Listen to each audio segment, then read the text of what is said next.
بنایا گیا، اسی طرح انبیاء رسول اللہ مقدسات کی شخصیت کے تحفظ کے لیے بلیس فیمی کے قوانین لازم ہونے چاہیے تاکہ ان زبانوں کو روکا جا سکے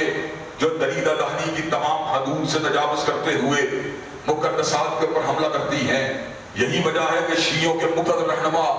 حامین عیسی صاحب نے بھی یہ بات کہی کہ اہل سنت کے مقدسات کی توہین کر کے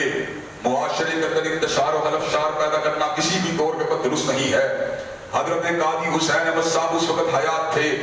جب ملی جگہتی کونسل نے ایک ڈاکومنٹ کو تحریر کیا۔ اس ڈاکومنٹ کے اوپر شیعہ نے، دیوبندی نے، بریلوی نے اور اہل حدیث کے علماء نے دستخط کیے کہ تنقیص صحابہ حرام ہے اور تکفیر صحابہ کفر ہے۔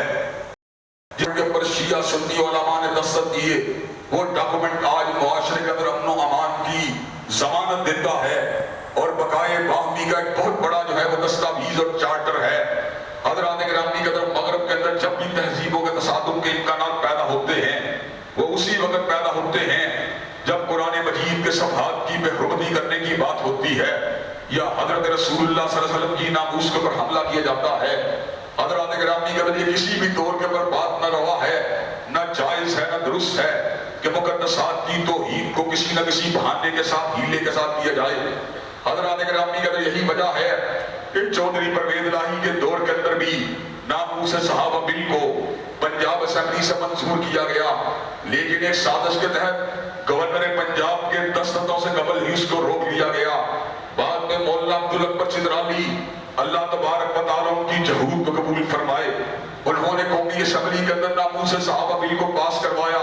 اور سینٹ کے اندر اس کے پاس ہونے کا بھی مرحلہ باقی ہے۔ حضرات گرامی قدر، اس کا مقصد کیا ہے؟ اس کا مقصد ان زبانوں کو روکا جائے جو صحابہ کرام رضوان اللہ علیہ مجمعین کی تنقیص کرتی ہیں یا ان کی تکفیر کے راستے میں چلتی ہیں۔ لیکن دکھ اور تعصب کا مقام یہ ہے، ایک رافضی ایک عرصے سے سنی مسلمان بن کر جہنم کے اندر بیٹھ کر صحابہ کرام رضوان اللہ علیہ مجمعین کے نام کے اوپر غلط قسم کے الزامات لگاتا اور ان کی ذاتوں کی کریکٹر اسیسینیشن کے اندر مصروف رہتا۔ مسند احمد کی ایک حدیث کا حوالہ دیا جو منکر ہے، جو ضعیف ہے، اور اس کا حوالہ دے کے یہ بات کہنے لگا اس حدیث کے اندر حضرت عائشہ کو ظالم کہا گیا ہے۔ اللہ کے فضل و کرم سے ہم یہ بات کہنا چاہتے ہیں، مسند احمد کی اس حدیث کے اندر سید عائشہ کے لیے ظالم کے الفاظ موجود نہیں ہیں، بدبخت کے الفاظ موجود نہیں ہیں، لیکن وہ بدستور اس بات کے اوپر ضد کرتا ہے۔ ہم نے اس کو کئی مرتبہ مناظرے کا چیلنج دیا، کئی مرتبہ مباہلے کا چیلنج دیا، لیکن بزدل اتنا ہے کہ گیدڑ کی طرح میدان سے بھاگ جاتا ہے اور چھپ چھپا کر وسواس خناس کی طرح انسانوں کے عقائد کے اوپر حملہ کرتا ہے۔ حضرات گرامی قدر، ہم یہ بات کہنا چاہتے ہیں، تم نے سید عائشہ کو ظالم کہا، حدیث سے اس بات کو ثابت نہیں کر سکتا۔ حضرت حسن سیدنا رسول اللہ کے ساتھ آپ کے ممبر مبارک کے اوپر موجود تھے، حضرت رسول اللہ کے پہلو مبارک میں بیٹھے ہوئے تھے۔ آپ سیدنا حسن کے چہرہ مبارک کو دیکھ کے کہتے ہیں، ان ابنی ھذا سید، میرا یہ نواسہ سردار ہے۔ اللہ میرے اس نواسے کے ذریعے مسلمانوں کے دو بڑے گروہوں کے درمیان، دو عظیم گروہوں کے درمیان، چل مرزا جیلوی کے ترجمے کے مطابق دو بڑے گروہوں کے درمیان صلح کروا دے گا۔ اس کا مطلب یہ ہے سیدنا حسن نے سرداروں والا کام کیا۔ بخاری شریف کی 2704 حدیث کے مطابق حضرات گرامی قدر، لیکن حدیث مار کو پیش کر کے لوگوں کے ذہنوں کے اندر اس بات کا جو ہے وسوسہ دیا جاتا ہے کہ معاذ اللہ ثم معاذ اللہ سیدنا امیر معاویہ اور ان کا گروہ جہنمی ہے۔ حضرات گرامی قدر، جنگ صفین پہلے ہوئی تھی، صلح حسن بعد میں ہوئی تھی۔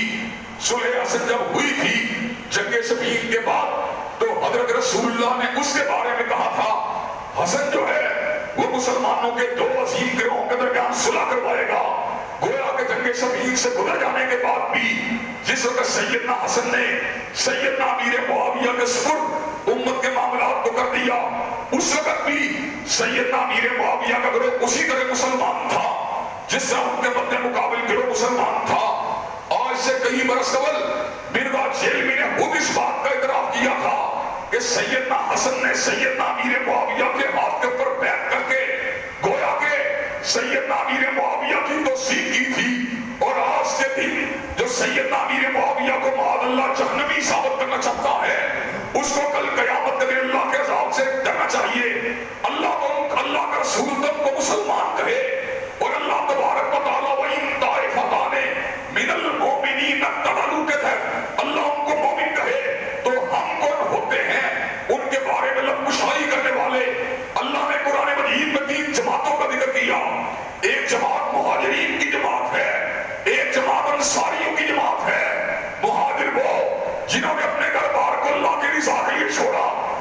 انصاری وہ جنہوں نے اپنے پاس آنے والوں کے لیے